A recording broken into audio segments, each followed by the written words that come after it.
Ova, Marche. Oh, ya me de. Afisha Panso. Afiko ya evidence anything come. Amen. Na ho de wo ho. Na ya me atrawshim. Amen. Ze me ba ha che. Ai, na ho aye fese ya na ho de no wo ho. Amen. UPNM guy 17-year-old boy view. The photo in the birthday. Oh, no birthday. Oh, happy birthday. Happy birthday. Na sema ya me so de enfi ba kon akamfi. Oh, ho efe. Na Satam ya so na peace FM so me ba ha. In fact, had a for a very long time me ba ha che. Na me nimza oni ya kakra. Oh, David. Enti no, ya sa ba bi wi. Na mo invite me. Ze wona mo invite me so me mra na baba. Ze na mo kasa ko. Enti mi cheche mu hina na djuma pa mo edi. Ya dase. Na me pem no ma me kwan a na me cheche me painful. Oh, kwanda ho. Mi sha. Mpacho kwanda ho. Na de en say. Unsa nyame hu hu say, nyame yakase. Say yakwa proba ma endisi ababio. Na se menya kwanje si na obi o say mi chia no pa ne President John Dramani Mahama ne na busua. Na uhwedwuma pa odie wakwaba biwa nyoma oya na President Mahama mi chia wonu abusua. NDC party no so mi chia mu hina jana se dinketia en mi nu afifikwete munua ejemensa ba he mi cheche mu hina na makọ region so opportunity to be kwache na the Hoyt family mi tre uncle Kwesi uncle Hoy ato na adihina no makasa munua mpem bi to be kwache mi che wane pe na makọ region so na me oye me constituency Alhassan na penfo hina na mahimfo hina mi cheche mu hina na peace for mi chamu peace just matasha ko babia into number has menjewa no you know I don't know so coincidence so I me nua duka but no abase hina yema ya de e duka mi chiaw se ono so oyira ate se wa oyira e na last week ye ko twen no e baaye oh okay ye ko twen no enti me nua mi chiaw me tu ka che papa me tu ka che pa enti ne me hu mi ni age ya mi chiaw na mi cheche mo so cheche obi bia no mu tie mi hina mi chiaw. On behalf of my boss, Chairman General, and Team Kokrokoo, you know, happy birthday. But that's it. Normal new kwana, amen. Said ye, Ostrichel ni Pebiano, Radema said the show of Musia, Debia. Amen. You who am I? Amen. That's a pa. What's that is for me? Omoya pa. What's that is the only consistency. Ye no ye team ho na NDC na dware yen na NDC mpuntu ne ade papa bi ho bia na NDC na de ba enti osaisi fo mutie sei akwanja ba ya ba mi bi wi the essence mpuntu no ensa so nto aso no koso ye ya kwan na yesu hu sam yesuku hu sam na apomudi hu sam hina no nto aso na ba yi ehwe ne nkoyi mfama yen na osaisi de bia na bebi makobia no mahemfo ne me party fo ni hina no me da wase says woman mama kwanja medaso mo politics mi say na mo man sim so ampade na me resign me bae but o man njamechi bebe makobia no wasasi fo mahemfo no me party fo no metamechi enti wasasi de boko na o baba ma ne me o mama o good kakra se fabre me o mama so wasasi no say so ba region ho a wasasi no ye wo no me bebleu say ka gold you can't say that's it's one of the biggest oil palm plantation the sub-region me try oba soknaf omo dia sa se ko be paper and pop but say no the ombo ho brese say ene angua omo ye yipa until me two major companies no was I used to go now yes as forest now we say kenita kwadi na omo di isuo di ma ene dabwase was so strategic in the region forest no money. But I say, Munidi Mudie. Then, forest no. Oh, forest in there, idea and sun and Namu, but there is one of the forests I are protecting. Even though still I know, I'm consensus war near there, mature illegality, Kofu Roma, it you church timber. Yeah, be to dodgy Galamsenka crack, say I control near there. No, forest in your pa. So, Oko was say is that should be forest now. Your forest at Titinano, your preserve no. Santi so we soknaf we dey consensus in the mount na baby mpo ho forest ni mu a aban ne say ye mma kwan ma mo mfa sai say baby biodiversity no me kire baby a no man ne mboa kɛseɛ ne special species bi no ɛhɔ na ɛwɔ nti yɛma kwan ameyɛnsa nti forest na ɛhɔ subi forest na forest nkayaka ho nyinaa ɛtim hɔ paa. I see. Yada wasa ifo asenti yewi amekoka no makwa akɔgye amaade no enu hia pa mama anya gold o na ede ade so ma kyerɛ sɛ yɛwɔ forest ho yɛwɔ paper company na mine rubber plantation o forest no ma so but nyama critical treaties yɛwɔ forest yɛwɔ gold yɛwɔ timber yɛsa so wɔ nsuo na so process nita kwade nsuo na cocoa so we wan series na ase wɔ south wa the largest producer of cocoa and was east. Okay, do me find baako. Yes. More forest. Yeah, forest. Do we forest no me mass fabreme. Oh, that is a forest in your mouth. The forest no na me. Oh, okay.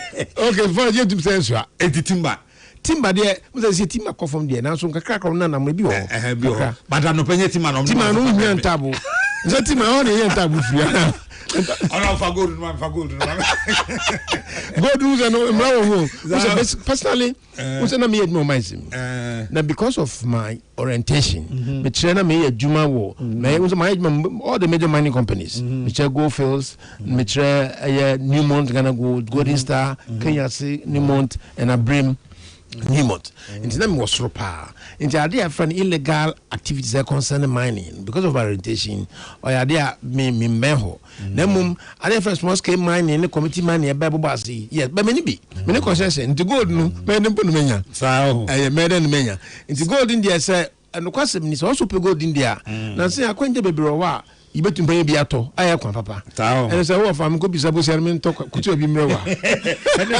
Peka krebi bremi. Peka krebi bremi. Now, happy birthday to you, Pearl. Ajoa Boatma Akun Uyafe.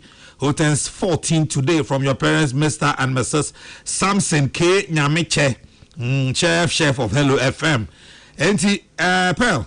Inyina papa no nyina ye ma happy birthday ye de nyame ase se odo che ye Pearl Adwoa Boatma Akunwiafe a ene wanya emfie dunan wawofo chef Samson Kwame Nyameche, the senior chef himself ene o maame Frima ne abusua ni nyina afi onanaba Dr.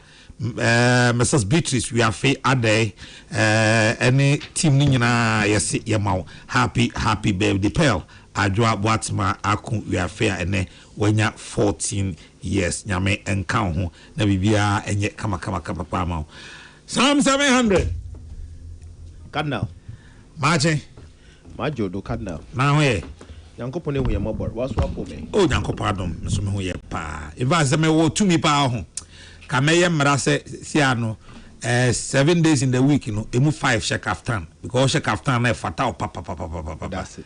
Fatal papa. No pay maybe ma so ho menyu age. Na madwende menyu ansa, but na madwende maboto the revered Kwame Sefakan, in whom I'm well pleased. Yeah. And we tia na chika krebi. Yeah, michian. And da matsenenka, but na madwende na no pemba boto no. Last week maybe ma moto no. Nti me hu na acher ka chende o ma mensenenka na metsenenka acher na dama menua panyini yura eje ozi na wode mama man awoda sonko kra ehu de sabia ne party no wasom acher I'm one of the seniors and senior members in parliament na oyebia ozi no hunyi na oni obia ye fine papa nyame na nkodo no nhia na wona so wo mboa no so di minister ni bi na wa abre wo party say no a deputy minister roads and highways the deputy NDB also deputy no also minister nti ona so ofata wo mo NDB na wa abre wa sum party na abre papa na western aya we ntwe wenyu ahwe western kakra nti is American dem ye westerner the as the papa wo fia we on fe bi brefie mo me yensanka bi na so o the road minister bi obeye oye what road as engineer kase pa enti western region mo per minister ye pebi ye mfa road ye road ni nye nti ya ye biara but onru be bia e be sen John Mahama on fe bimbra na Jesus so onye bia obobo ahen nti mama na woda pay na mresha nyame de onara afidance say yiba betena ha no no ye minister nyame na me Canada me wi a nchi akese pa na no pay mezrema oye Yura Dr. Mahmudu Baumia na no ho kafo nyambo a echina orma talk kese pa wo London School of Economics. Me dey say ka London School of Economics or you school we are fa ne nyina wagizin kese pa na enye biara na wo ma kwan ma kegina ho nyim na nyon kasa na nyambo a echina we are fa ne nyina we listening to Dr. Mahmudu Baumia wo ni speech kesa or chairman wo London School of Economics. Yes nyame nka no ho na nyimzia nyame za mano no Yaminara Ompeja na 2028 Ghana mani na enya hena dom ma Dr. Mahmudu Baumia nyimzia wono ontum fambosom Ghana mezi kana aka cho de se bi ya beze kira onye ono na oze enyim osum oze enyim na osum oze ekir ndina oze ma ono abaje menza minister no because me do nti bi se woman kwana ma owoni trib no so yehu because oye deputy nyama woni trim no the bay nti woman kwana botum aye the maso no yema Dr. Mahmudu Baumia kwana as a vice no nzama ba baye no mijizi do yeso nkokra as a president nti mesre nyame de onka no ho ombo Dr. Mahmudu Baumia na speech kesa or command wo London School of Economics no owie wasomdwin no wie so a obodu Ghana asomdwin nyimde anopei NPP fu nyina resale onche bia yeze hen registration ba bewi ono so yesrede obokoda wa yasomdwe na mabo Yura kodua so na bado wo hihye pa wa ye zegu ho for the registration na other stages are ba bokodo woma yentu ye no bo na quietly na asomdwe with the United Front yehwede ibotum yahye yen party ni na yetum yejina hene nando mankonyimzai hene 2028 na takwansu ayemfo omo ye yankopon adom mining city fo ho ye mining city fu nyina retail omo me no sama makaja so me no mba abeko na ya how kese sisi traffic no rukunyen takwa utwema onya agokra traffic nti bigizi there we need to deepen our inner roads no na yetum connect as a cry be here in future a overpass ewo yen station main station hono sisi ya say ifri takrade na ebotwom akọ bogoso ana akọ western north ahwe ni yezu eduru ahwetie so ze batakwa bedu not less than 2 hours na eho kwa na tisen kwan ze oye kwan ze nyame na adom yetum ye bobosia ze ye mo ye kama yada na nado danko akufado ase sande fi apemeni ma de batakwa bia be ka cho de oye first class road oye road order do papa nti na nka mo waka ye inner roads no onso ye zedodo na ma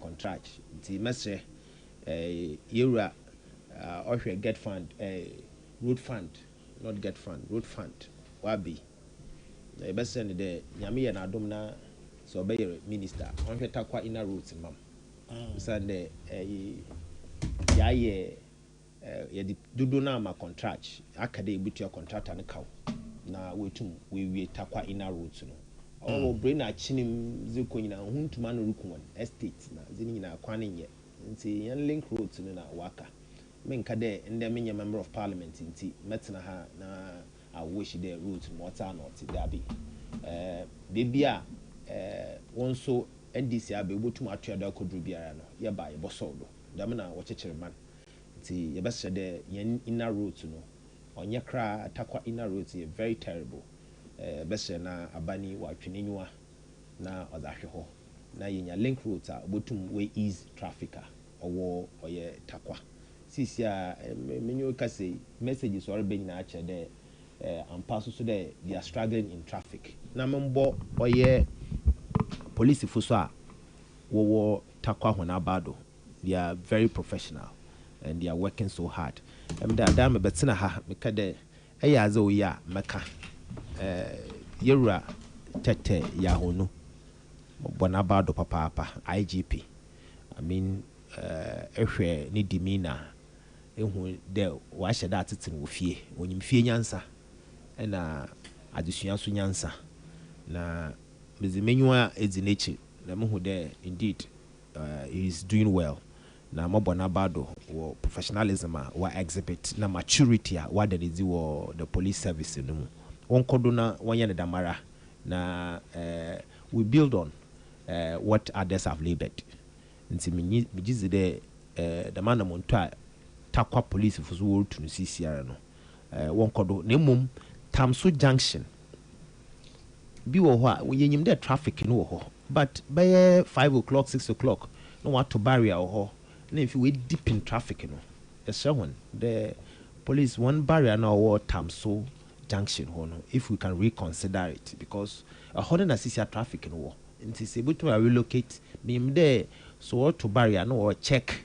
the ebia crime na other only do besi na yebo hona bad we dwuma warrior na mmom no ye best say one consider one decision of blocking them Tamso Junction no or create a lot of traffic kwanodo ama nkrofo high it's ye best say so what twa baby a traffic no or ye lesser and now then periodically no we roam around no wa check randomly about what's in there if you are 5 o'clock 6 o'clock no block road no man for a struggle and also me onya man yosap oyaza oye there menye union police funa easy da munkomwe there if the regional commander bohwe say nyim there na nyim there in terms of police the Takwaye region regional capital in terms of police inti best when there one hwe one easy traffic me Canada me wia na gizi there nyim there si botum ya koda na anopay mahwe papers wa benyina mo na bia anyi ho a weja oye slave trade oye adonkosam a yena nanom wo brey wo mani mu ana mona abrofo kwana wazen fado ma yikope wenjirisi oya aza oya tete oya hunambrew oya haw na se ebohwe a ofri Dr. Kwame Nkrumah what start here no Nana, okay, sir. They feel that a munia pensions won cassa. I don't know if you are beam. There be Cassa na we are Macassa. Yababasu Odia meba. Yababasu says, why? Marty. Yababasu says, I was for Dominic. A benefon me no. A benefon me no, and Mate Omo Enkano. Honorable George Meku Duka.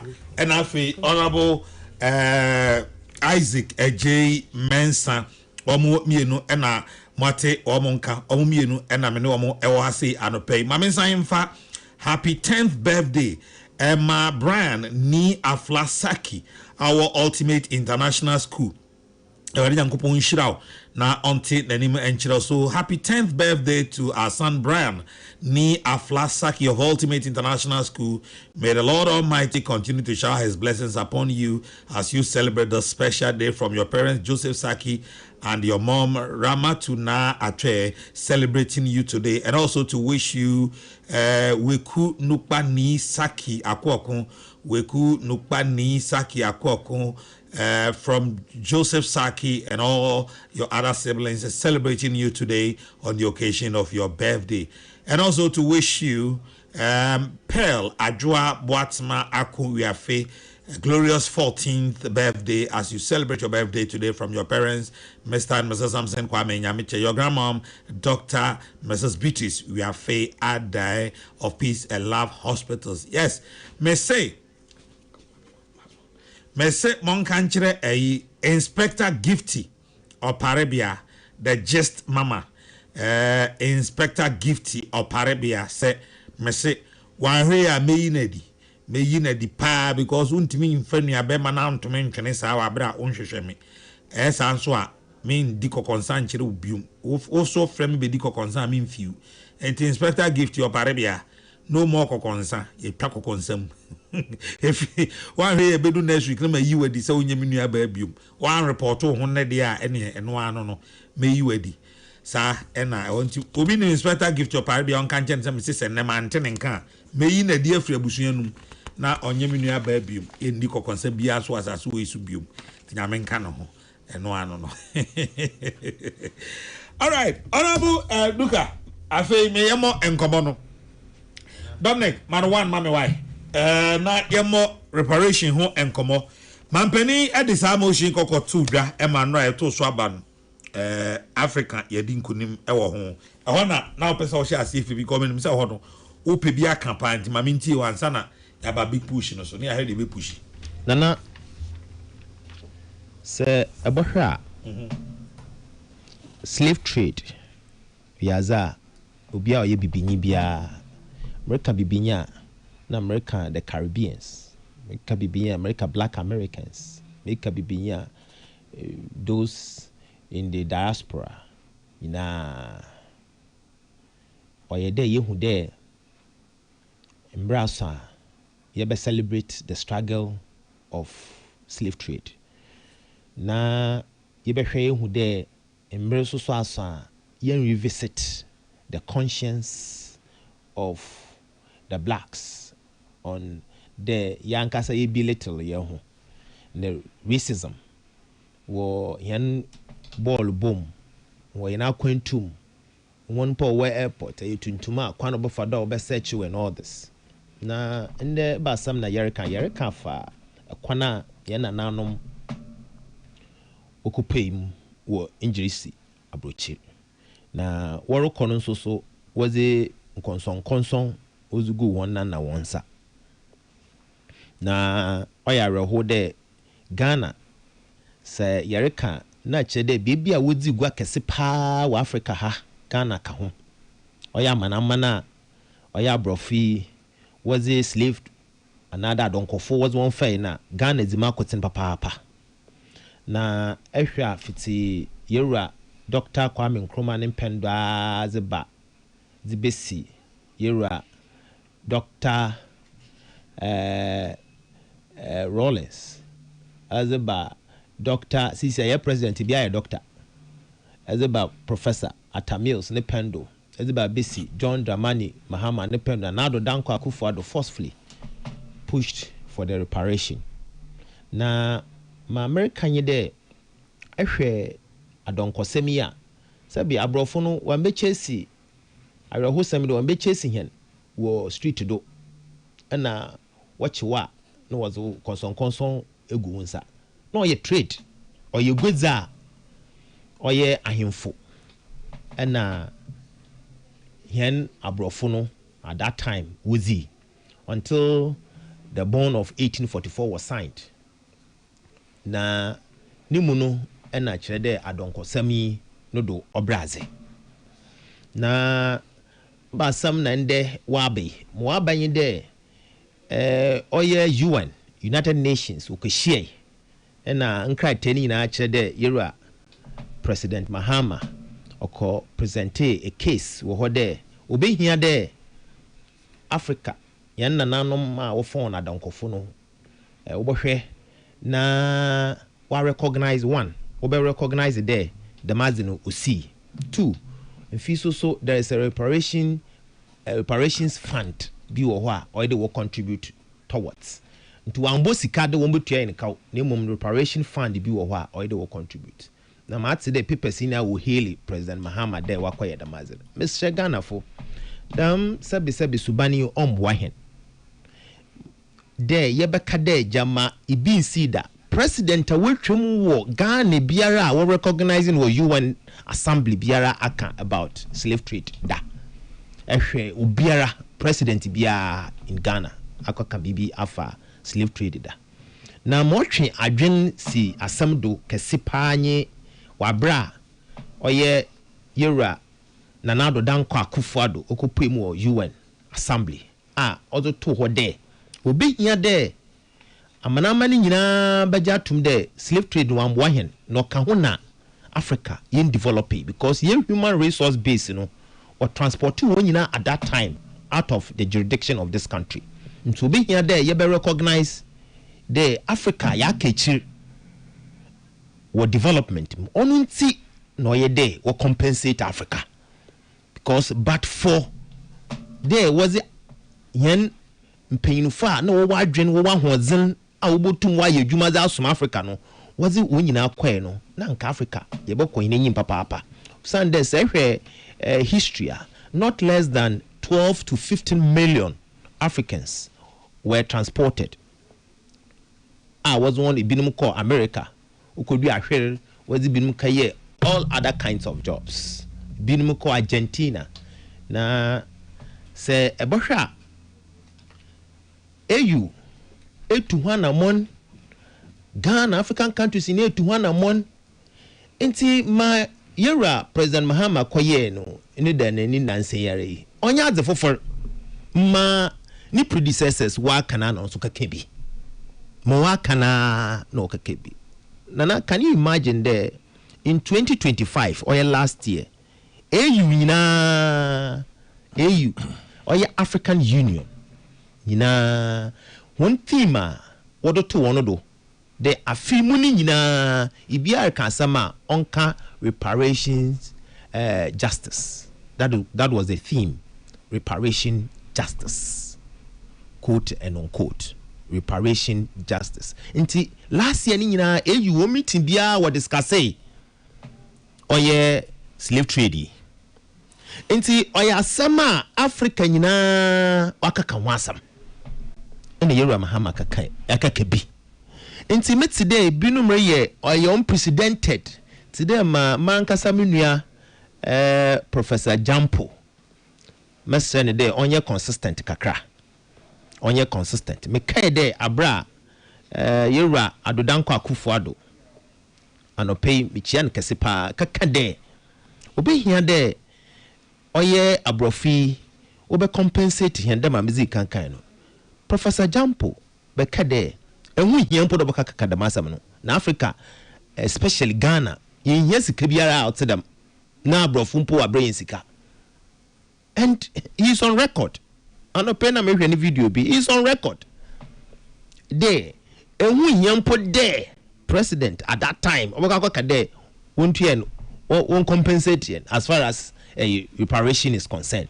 Now that is not what we need at that time. Oh, and the same Professor Jampo is back telling us there now. No, ma yewra Mahama akakan wo ho no or unprecedented. Can you imagine? Oyandama sabi they don't take us. But okan sa can I say okan based on certain premise. Even premise or can asma at that time or can you there? Sikano was the bar. Ono jizi there corruption inti sikano ye hu bebi was bafa. So now no sikano was the bebi hu bebi was bafa.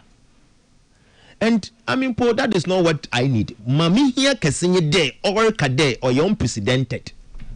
Ibi see that do bi aka reparation wasem or AU and UN. I mean what sort of hypocrisy is this? There as in ibi see the bi anka wasem. Nana more importantly mosi wo hono aba na woto wo okasa wie no woto aba na woto aba no oman bi tide Argentina oman bi tide Israel oman bi tide US wakade woneze wonjintum emfi so oye United Kingdom ena oye European Union 52 member countries. When you na kade one ze wa abstain in each other.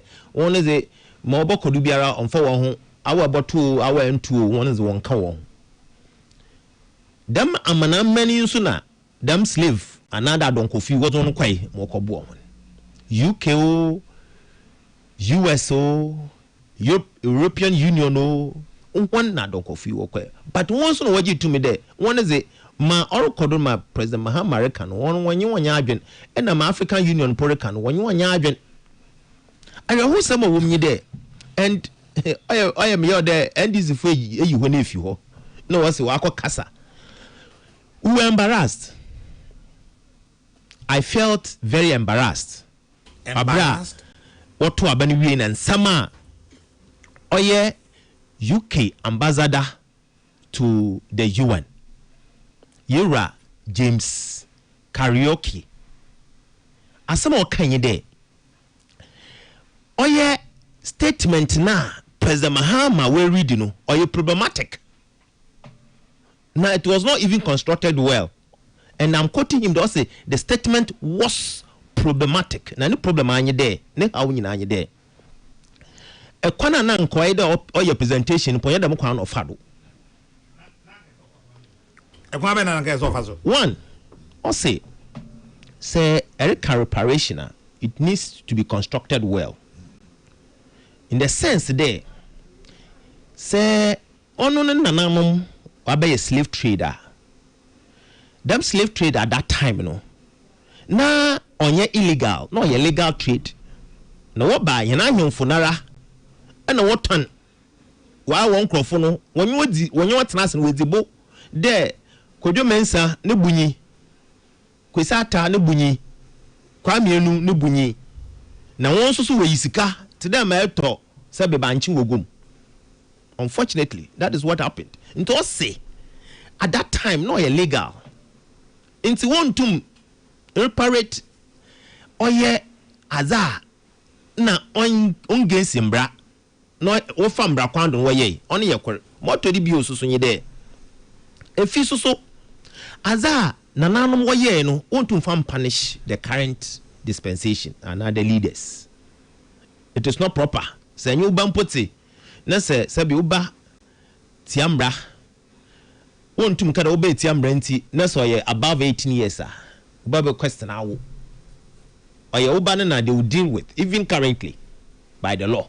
Nti se ne nananom wa kwa ya azimpa no ye legal at that time the onus is not on him or on his country to take up the responsibility of contributing to our reparation fund. Now, statement na President Mahama Mano or it was about the return of our artifacts. There, yen there may be war kono what the kan ho kwaya today ebia abosom shrine yen may be what the kan ho kwaya obese there on what's back. That was forcefully pushed. No krano. One worry, have you identified them and where are they? And can you quantify them? And where are we going to get them? Into bade or your rhetoric there. But in the ordinary sense, will you expect say obi to say UK? I don't know your bad slave trader.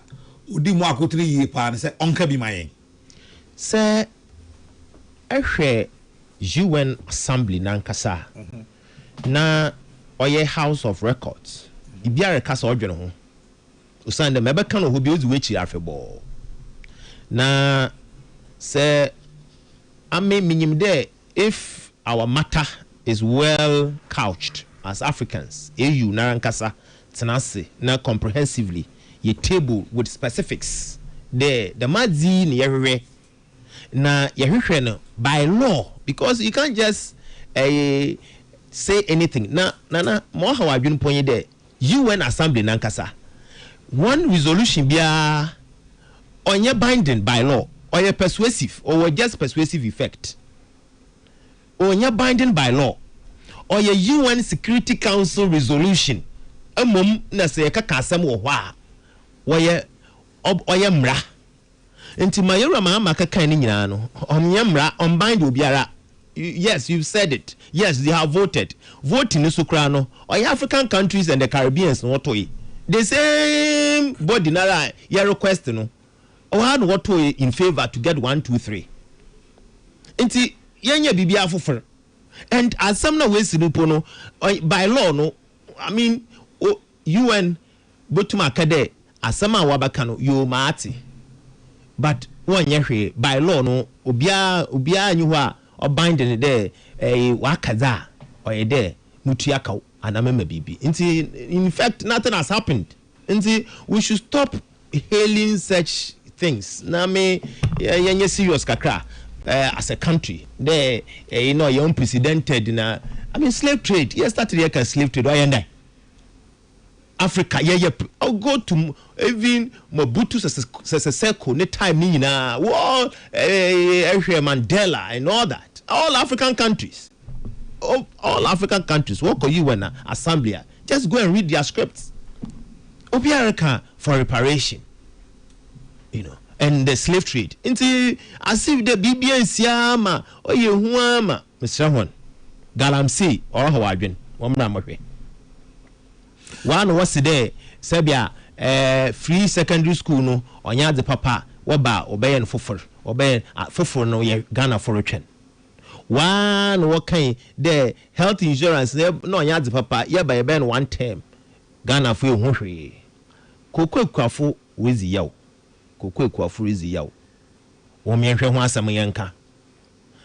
Big push. Ayaza. Oh, how I drink. Mamintin or you are some push on the Yamabaho. Na and then a man some was some food supermarket. And Maminti or Robert James answer. Yo, George Mrekuduka and yet Nenkano. Honorable James. Mofasi. I'm show. Unshow so far. Na Omampani drone the money mama me bonabaso. Me bonabaso sentence say.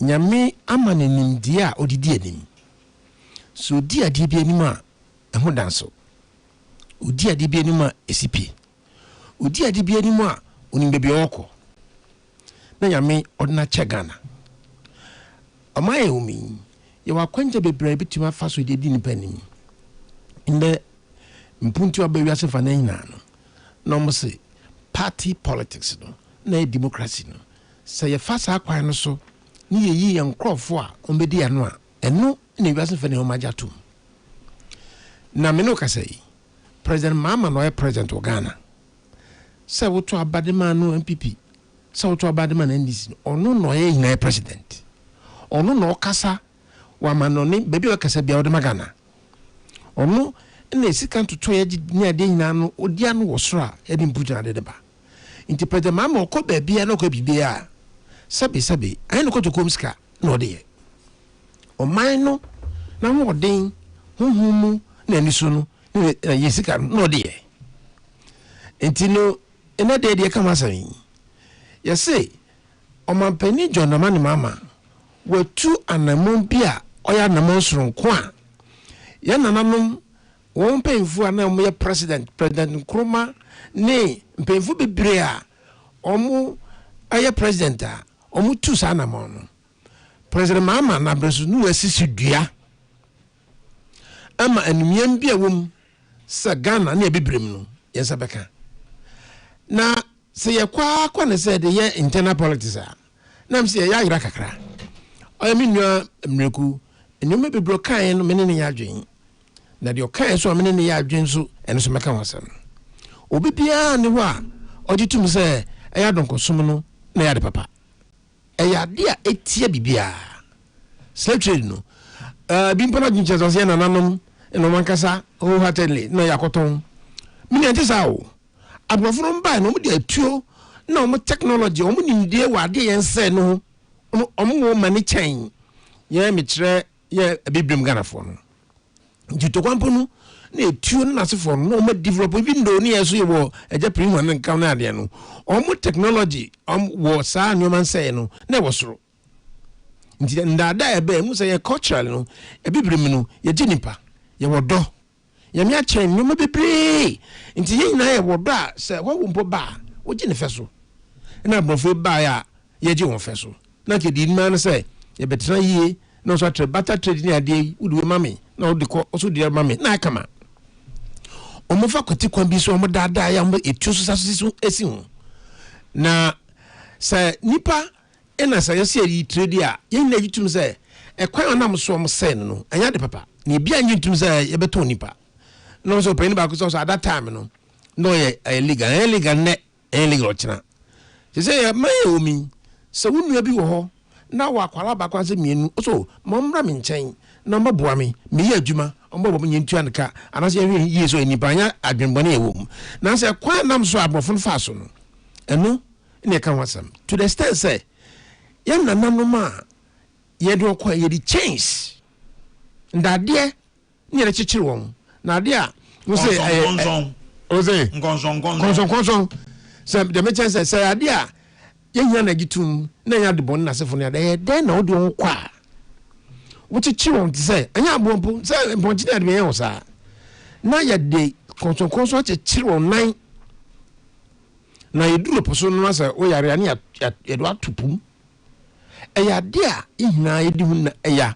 say siye na mpanyfo bia o mabata akire abepem sambro bia kasetia de ka ho asem ne say yese president mama waya de wadiga nanim etua namo a aya namo sonko a ina ne say sakufo do okan ho asem o sakufo president kufo okan ho asem o le president mama president amis ekan ho asem o le president Rollins ekan ho asem o Kwame Nkrumah kan ho asem a President Mahama Nabresu no si sudua eduasi no si ye no say sasema abena ade na mpefo kan hina mbo wa bo hina no yedu mpempenso a mohwe mayem pata en to 200 mo odoko United Nations. So I don't see why ebinim tia say abasa President Ama is not saying say ono not the first person no why are you being here? No, we jina kan edirimu wetu anamon wese sudua washim kina say nsema kaka kan ya de hina obi ajatum say slave trade nya de papa say sanete dia na ye pempata akwenja edaman. Is it a bad thing? Nabi say teamwork say ye bibia na say team obedi anim anya dan a obi bedi team nanim enti no oye leader odi anim odi nyoma akoba abase kone ade na abo anim na wotu anamo say de enya ka ne say yase eya de bone eyosumanfi eya de bone abrofo no omode ba ya a esa ya ha adwen na wohwemu a wohwe mpuntuo adwuma kase a waboche ye de ahode na de ye railways ni adan na de hina ye na no kokoye ye ntuo ka papa bia kapinta mamuru vote ye eye ya module level say ye mo independence ye twem na sanya manyina se de bomwa na president mama odi anim sa resolution no a ko en say mohwe no bibia njintum edikan say ya de bone anya de papa human history e bai no majatum no sa sa na tedia ye pata yen ya de bone mesre Ghana for na mesre menua duka say yeah internal issues say I don't know say nobody is saying brother mama na go to say yan kama ya kawasam. Now we are talking about the leadership we're providing in causing that situation to come to bear. Say yanhwe na yempata sa resolution yem the choir. Now hwemo amanya omo brey ewum Africa ha Africa kwanza state ebayo no omina agitum na can you imagine say obi a obeso awodo koye odi edinya oti say obejatum nabi because what you know subana bayen private people private individuals enya aban no persesi ajatum say United Kingdom abani na eso nko basa abrai a private business na aban na town wachi a ombo sabran so you don't expect omami to say America ye maame nom ye nananom omko akosumye mampuntu to say aba omami to Argentina man no arbafo kwa na ho mia mehwe mi hu so kwa Argentina bibini bia wo oba UK na ko the country America hu say ye were Americans o me bibifo okọ Europe ye were Europeans me kira United Kingdom na Germany ade o me bibifo but Argentina dan tsa you don't expect sankofu no dimitintima slave trade mu no omo asika no akokodi omo wa omo de aye omo Japan na sefo no o say on fasa asika dum bimra na enfa reparator obaka masam onyitum na US mpo na ha madwen US pa ohwe bibia condemn slave trade hwe before aya ba ho edi mpuntu na ade aba na mpuntu ba oni ade asika ba hina ne kase for before na yemfa to the extent say ye nya binin pa aba president ndi yenhwe na yen condemn aya condemn na yempata yemfa pata mbra yekoto so aba ho se dabi nti ekuo miensa na o manje antum no I'm not too surprised and almost abstaining here. You don't expect say United Kingdom, Germany, Italy, Sanko from Dimtima slave trade no. Omega say Ombeto. Dabi, Nani say, some to you, Oman to ye no, and Dom de Dona, Nagitum say, in our history, no, we are say, that for the first time, no, a subenfi, a babo bonny, just a monsieur pass a boss abrano. Into Sunday here, you to there, near parity, young pata, the papa. Master Minion, I'm gonna phone say, and your NDC, MPPSM, na CPPSM, and your Ghana buying Ghana mine, no man penny John the man, the mamma, or dear nim, or Quakusako, then I could acquire Queen Annie, second year too. I do know. Na nyoma here dey but the mama se me dem bonabaso se penfo bia kukudam fo penfo se humanim fo for example ni ade no bia bo president mama na baso a na ye bonabaso because in a Brian and anum bre president o mabesin ko penfo mabesin ko maka masam no ono na breso no wasisi dua watu wana mon so tu fie wo kan sa trading wasam no ntu wana mo de coin wada ko United Nations sa pempeso aba mummy man ba yam sonu yam bonabaso se president mama wa ya de na se yakasa president mama ya de na jo bi so nya de bi independence Ghana ye je Kwame Nkrumah no di anim ma ye je independence eno nche se wo mo boaye no tete na mo boaye no o ma ya de o be yakasa obi odi anim mo di independence no a nipa ba ko pe all over the world no obi ye nipa mo de anim a president America nyima koso yo mo ni Iran ntoko akoi Edom farm engine tum. Now so be odi anim aye Trump no de o ye nitini. O say America for. So me de me ntiase say nne sa abasobodi a abai sa sem papa abai president ma obia se wa ya de aye ti Ghana engine tum. Ntimi nua de me chan say mama president mama de okodi ye no. Shem kena say boa anamontu a Chasa nyoma bibra ye nananom ye nuano former president ade hina ye no ono ade anim akosisudua nti we don't want to see this yanyintum na ye ba fie wi a ye nka say MPP fo munya anim say okay sanete dia si akọ ye say anim yemu edaba dia president ma me akọ gise anim aba ye de ma na so ya ba fie ya hwe o mu so bituma ba o mabaso president o ba so ko anamontu o mutu ye makodu pempenso a that is what I expect them to talk about.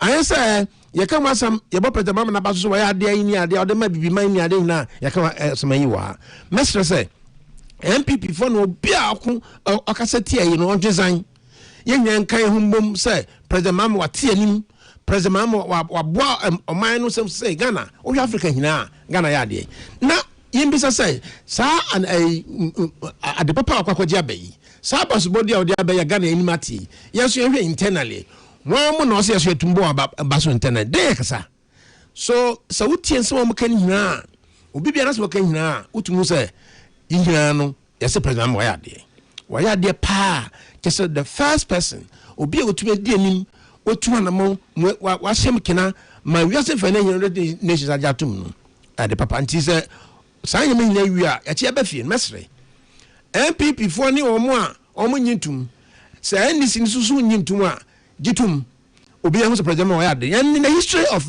this country ono ni obi a ya fa mrakwa papa kwan so why be president wakọ wasa so fa kwan papa so bio wasa so ba o ye dwumadi so this is a man ya mesa wono so wa ya de infantu ye ho sa suban pa no na odi akwa amanoni a akwaje Africa hina ya de ye hu se si wa wi a de kwan ne nam so a sa impate beba enu na se edwunu imam yenu impata na de man on say ye bo brand who say dem impata pa na de man reparation de man it's important to all of us ni ehwe o man who be say wusu me say na a different matter secondly wakwaje sa ni ndia bay inte president mama di animu won mo bo ahina dwumadu mo sha ase na nanom president abetiko obi anim bo na ade hina ye ehwe na bo ma baso that is what as a nation we talk about onum say dey akasa say aban bia ba oye projector we ba onto aso ni na sefo ni ade president mama nkotin no atisudua say jumedia president the previous administration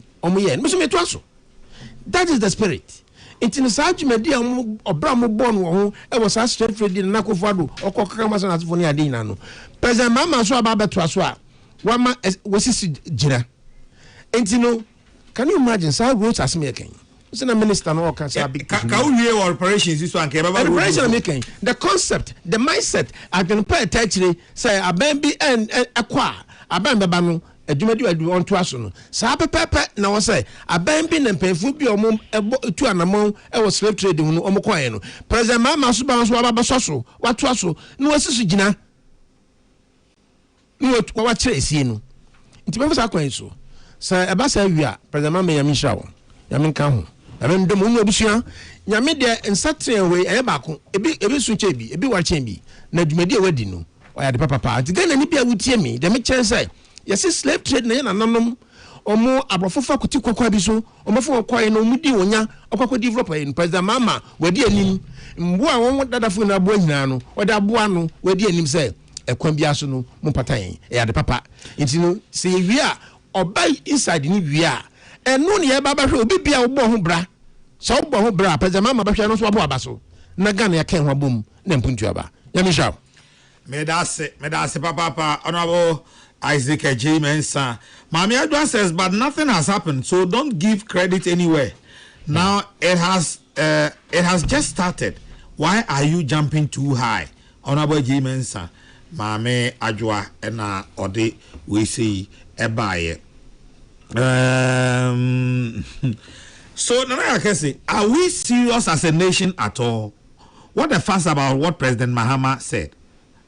Ghana pa de kwaji ena wadi we free enebihi ebaye. And some Taifa says, what is the difference between the slave trade and awkward resetting agenda of the NDC and Mahama government? Today, Ghanaians are being enslaved through galamsey, genocide, corruption, through sole sourcing contracts and reduction of cocoa farmers' money. Kindly ask Mr. President if he is ready to compensate cocoa farmers, as he is also asking for reparation from the UN and that's from Taifa. Not every hero makes it into the textbooks. History brings them back. It is important we understand this. Prof, good morning. Okay.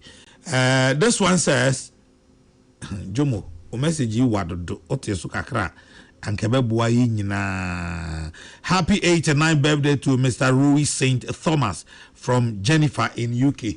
Wishing you, Rui St. Thomas, a glorious birthday.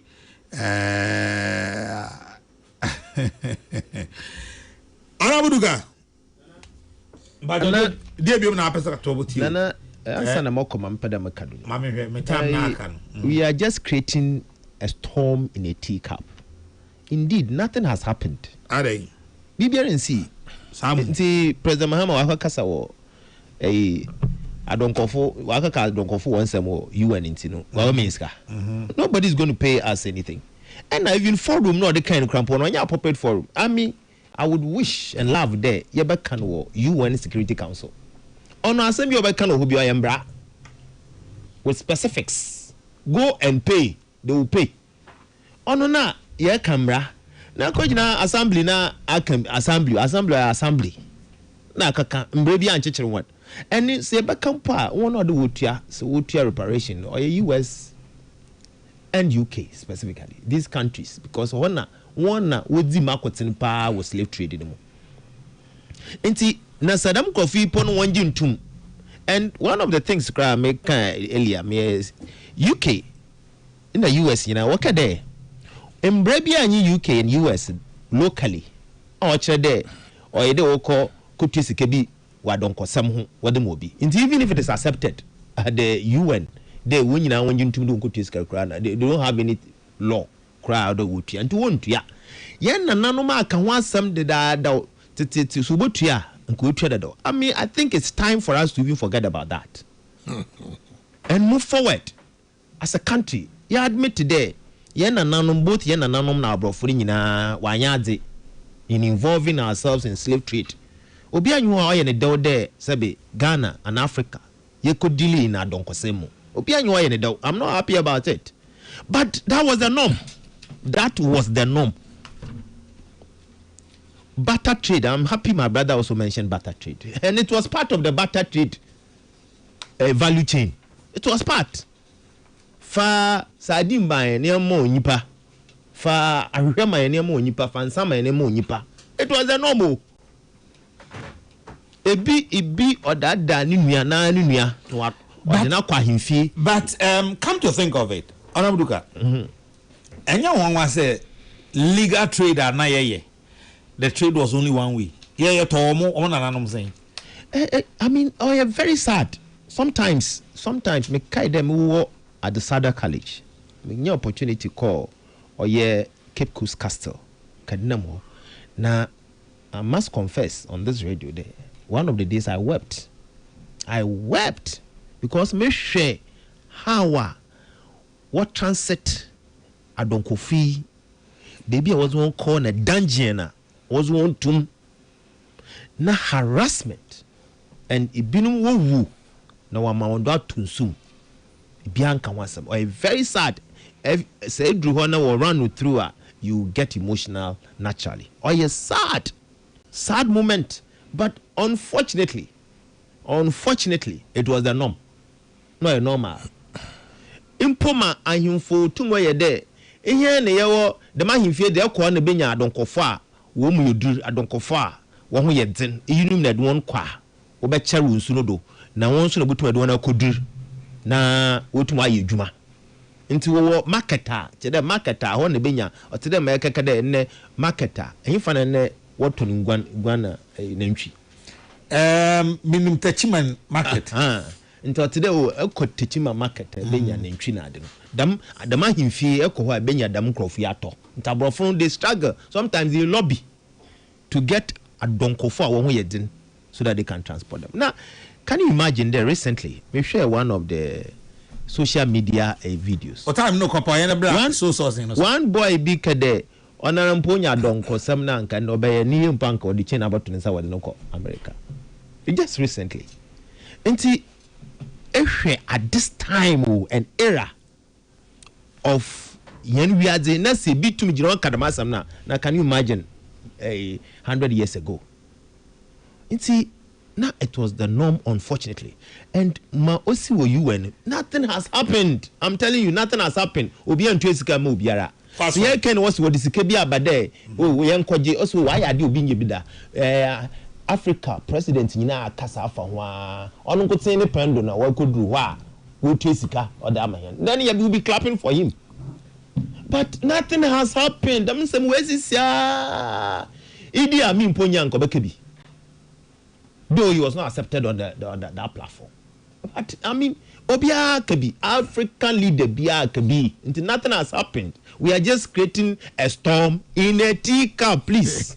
We need to stop this. What to review? And a big push on your and so sourcing. You know, semantics. I count 6 minutes. Wow. I'm a mama can you there?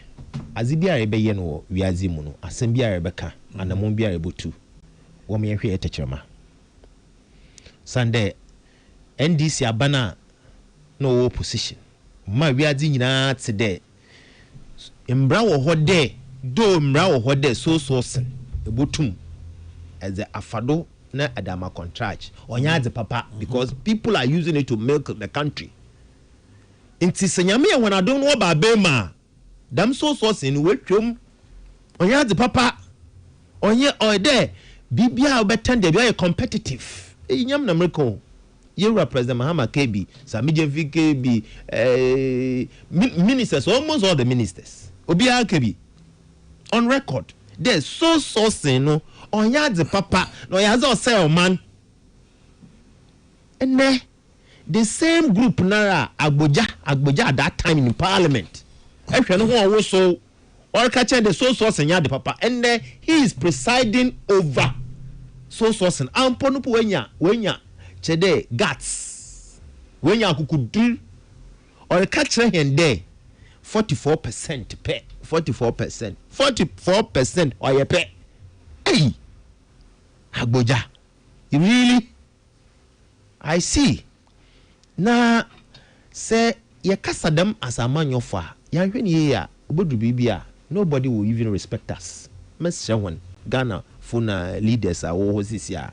Asama I met her in opposition makano. Or them can the same thing when I'm in power. As far more power mekano or them make the same thing in opposition. When I was in power, me can't be there. Galamsey to solve Galamsey on ye nipakwer or a collective interest, and we need to solve it dispassionately. What's hey Galamsey ya? And I challenge them at that time though. Obinchram one concession on earth. Why we are baby no Afghanistan. One concession that belongs to Mrikuduka. And as I sit here, nobody obian to mention so. Me deputy minister for lands and natural resources. Me kasha nyam de. Me asasi biara. Baby ana mete ansa na me minister for lands and deputy minister for lands and natural resources. Owa na mete. Me kasha nyam de. Me asasi biara mpo na kasi be de minsem. Nye because there na me hwe asasi do. Me ya bede kire a we hwe asasi do nti manya asasi mpo a wo minsem. Nye bi. And I don't have the concession port to the minsem. And they have all the security apparatus they can use to check. And so wakanya mrekuduka Galamsey ya, and I was telling them there, oh yeah, there you're doing solution, no, and I'm in opposition, I'm saying the same thing there. Galamsey menace, no, we need to resolve it dispassionately. You among yourself to chen, you would a collective interest. Yeah, them. Yeah, no, you know, yeah, Yadendama na manfo. Since I'm so sad there for the past 7 months. Takwa in soon flow. Ghana water was shut down for the past 7 months. When you super one, Ghana water ni ho. Ghana water also in Sunasa. Why block? How? Very sad. Bonsa River. Since I even pay between you and prot yatan. Bonsa. And the situation are worse because yeah, politics. NDC did it. Or one of the tools they use to get to where they are now. Ampo Masami, your friend Sam George mentioned there. Abani biara owo Ghana ha. I went to Mehusu 2 weeks. One found unresolved Galamsey menace or useless government. 2 weeks. Abanibia went to use 2 weeks and found solve Galamsey or a useless government. So then this is a useless government. Is that what he's telling us? But I think there, until there, we need to collectively, dispassionately, independently, change in attitude. Now, all the stakeholders are bound board to take a decision about man who continue dig-dalling like this. Oh, Now one important way involved, Wankasa, they have been ring-fenced. Why you hunejuma? Bibaka insulated. Why you hunejuma? Now when you home for so with out of greed. Into sisia yensunina sisia mintum di salad because misro especially in the mining areas there. I hear mercury. I could mercury. It's so sad. Now, I mean, or sometimes me Ghana pan me say, is this country worth dying for? Because sometimes in the maybe and I won't be a year 2, and I come up war that's Bob man. About the baby, they discourage you to a level you can't understand. Now, as the opportunity need them you perform from Waba, Oba, Namo Yano, or worse. I'm so sad. Sometimes if you need to chapel, another oko mosque, ko Bombay, and so then some cano, it would oyen summer. Sabi, one ko chapel punotifia ankoye, one ko mosque punotifia ankoye. Why am I saying and do ne crapran is saying? Nancy, ya na MPP wa benimi. Na nyamenado, mfansaman, wonya lithium. Awoya. Nema de babonko di babankesim na chede central region major no edwuma nyu ho ka edwuma ba nya himfo wo central ke share wo central regional house of chiefs one ho share wonyina chechirem de nyame na adom mo pe wo he yeguda yenye wona we hudam fangui yenye wona di nkomo na ma ba ni hihye a wa yenyi ozikan ehwe yembra ponuma obo oye mining ho ban act 703 na ebohu de mining company biara baba Ghana so botu oye gold sika kokoo na de anything mining de oye manganese oye diamond oye de Ghana ban onya 10% carried interest or not carried interest in nature there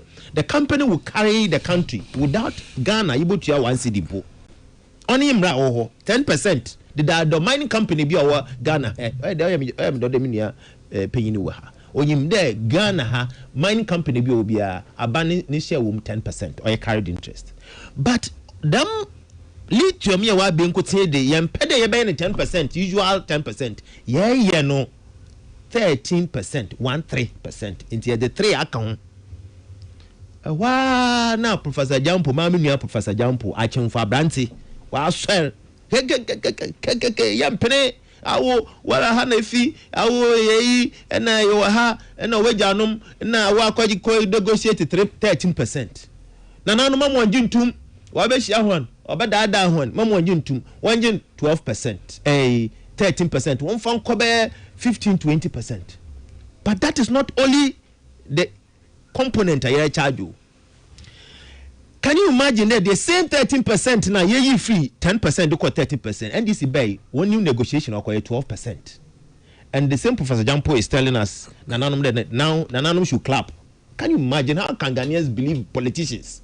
Why are we doing this to ourselves? Obi I can negotiate my company na jatum 13%. I will buy ya. It's no you a buy in 12%. What's the engine to make a was aban papa? Aban papa na ban only you. Nana, I'm tell them, Mira, who am I? Share another aspect. Maybe I own your time on other aspects in here. Wrap up, Mammy Pacho. Nana, another time you cry in there 6% minerals income investment fund. Once 6% to put one fund. See, the being won't put them cry. So when you come for 6%. So apart from 13%, now me for subenya a percentage be on 6%. Aka 13 no. Nice and 19. 19. Onyo no supon kote.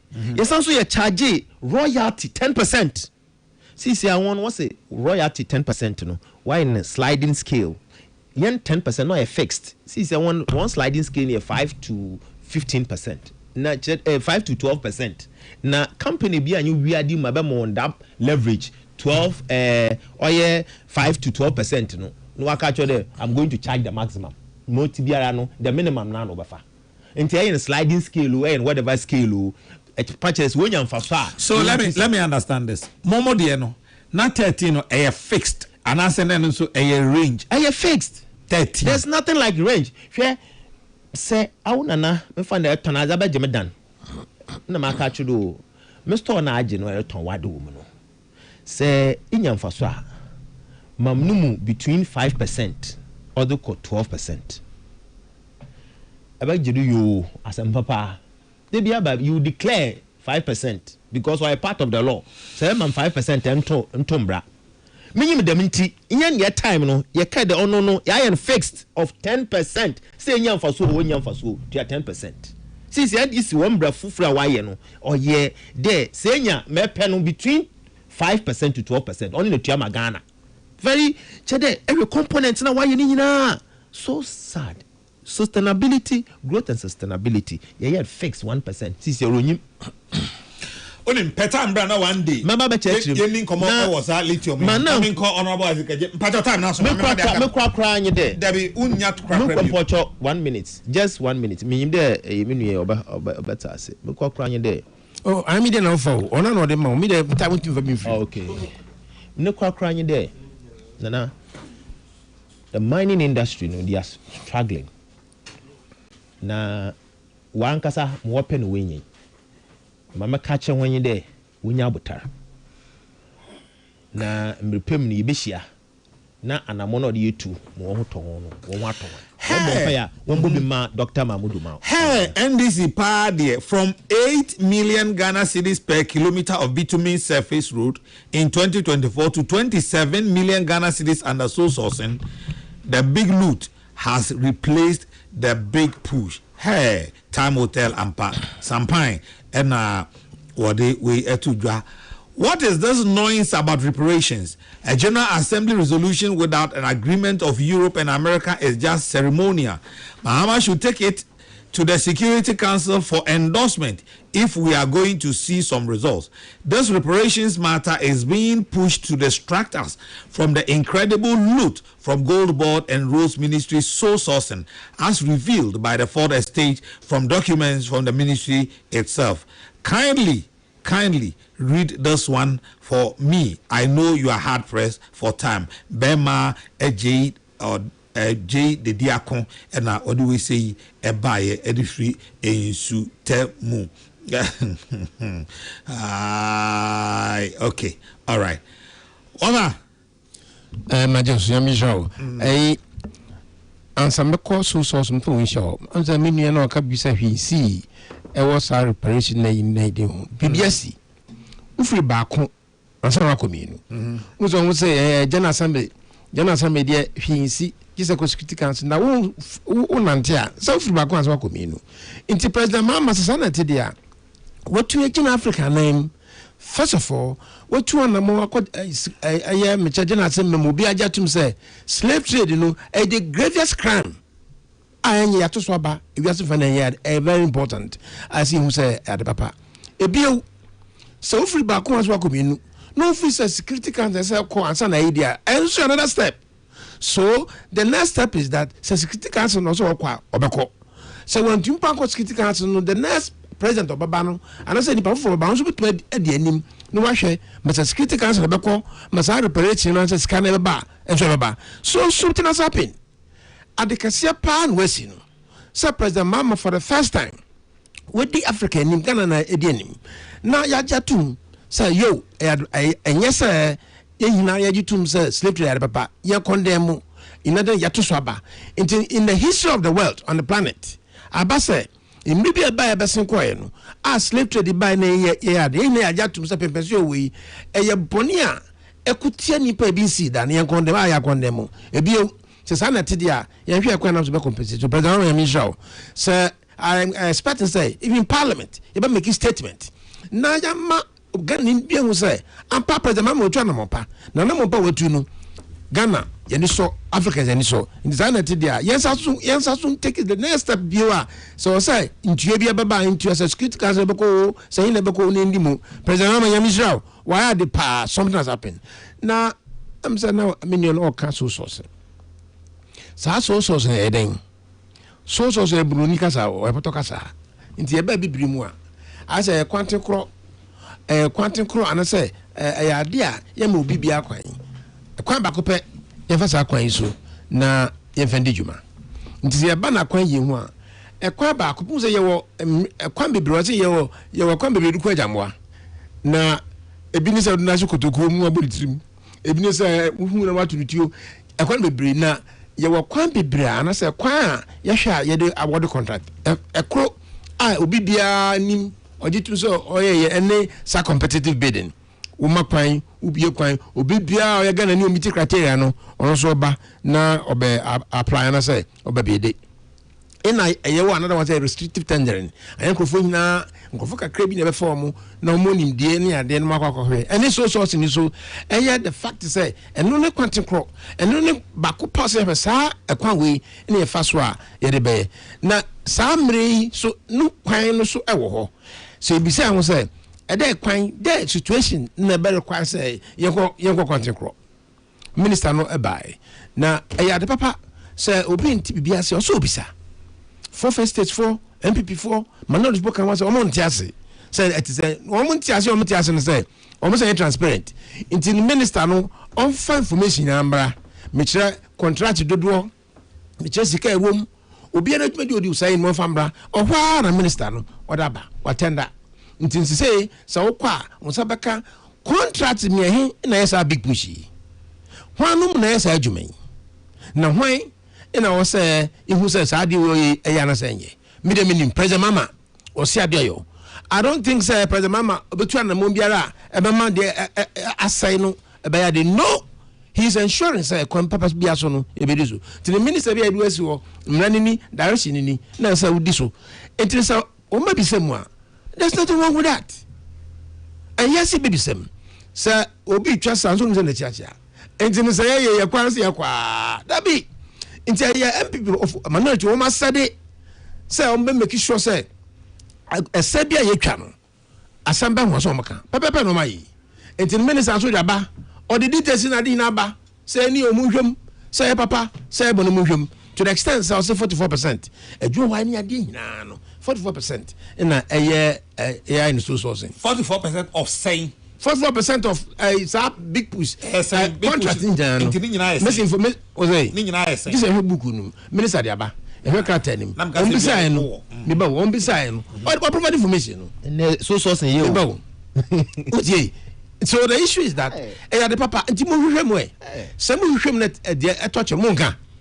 So me who the reason why ya ni chenchen na ya bisa or the aba mungongo hwem na improbe eno na mema democracy no akona ni but so say the money o say the money so say no ade a na ma che control no menim say is that the money e be ya boni why na e kwa na so ye no enye nti na ade a they use it sparingly sparingly just also before I will be cost sources not to say I did here pa. Now you see the law is there. Say capacity no open term, capacity no ho, academy no ho, Indian no ho. In your main natural so kwa ne. Nemum ya bisuno. MPP time, the road ministry, over 90% of the projects in was sourcing. And many of them are more awarded and the records are there to the extent that people contract in the Yenjoka, sign contract na wo sometime. Ya baba dia to so. Mo fa so say over 104 billion Ghana cedis total commitment. Contract na dia da man. That was what we inherited. Ibio e ka na wo ho a ya to 104 billion Ghana cedis. Na nyina so source. Oya total commitment. Make a total commitment. It's a contract e dia ma. Na kasi na yes so so kan. Na percentage say na yes so so. Over 90%. Over 90%. Over 90% of MPP project acquisition and I challenge them. The records are there. Need a source sourcing. But the point is that so we see source sourcing no chrenye kwan no say.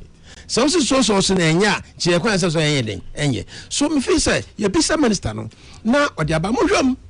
So mo hwam na say bibi touchwa. That the situation.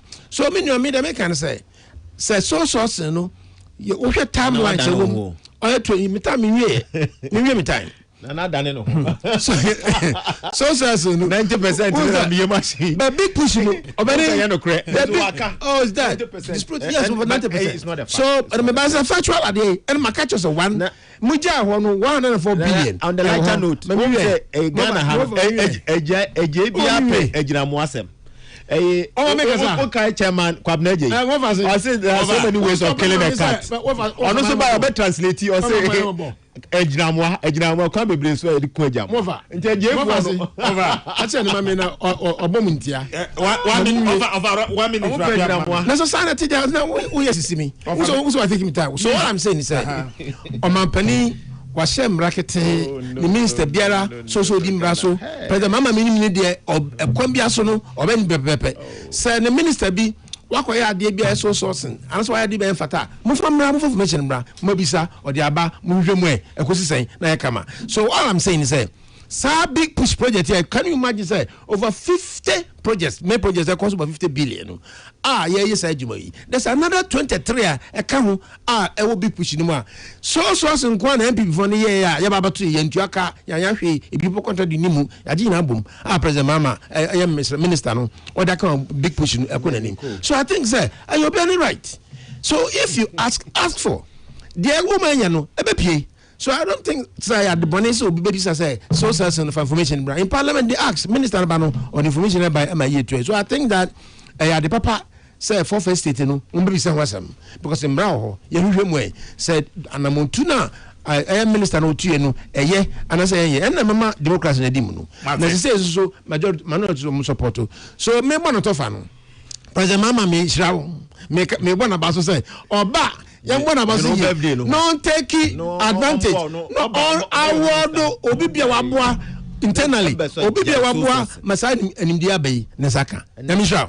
so ya de papa hey on shira so nyame shira papa Sam 700 nyame shira no pay on shira cardinal honorable happy birthday biom me da say nyame shira so obi a unya kwan etie yen minim ba bia o te yen kafri anopay ni aye kan say nyame shira so unya kwan etie yen Reverend Bedu our Fruitful Light Ministry say my happy birthday Reverend Frank Kwame Poku Mrs. Florence Bedu our Fruitful Light Ministry say yamao happy birthday nyankopon nhyira na di onkwana emen abusia ha na yedemu sia no pay me try mu Ghana's Morning Voice chairman General Kwame Safakan e fa me na ya okese me gina team ni nyina and mu Dr. Father Dixon Kennedy Asante o say so for Kojo Asante 7 bar for Peter Square Isaac Opoku Pretty Joyce Dominic Nyanyo for na pepra odi anka Kwame yebo a na afi ohene wa kese bo ahena na mu na madam nyina se nyame ya adom a ochena so ye beto asom no so be the radio asom gye Kofi Conversing the Real Baby is up next.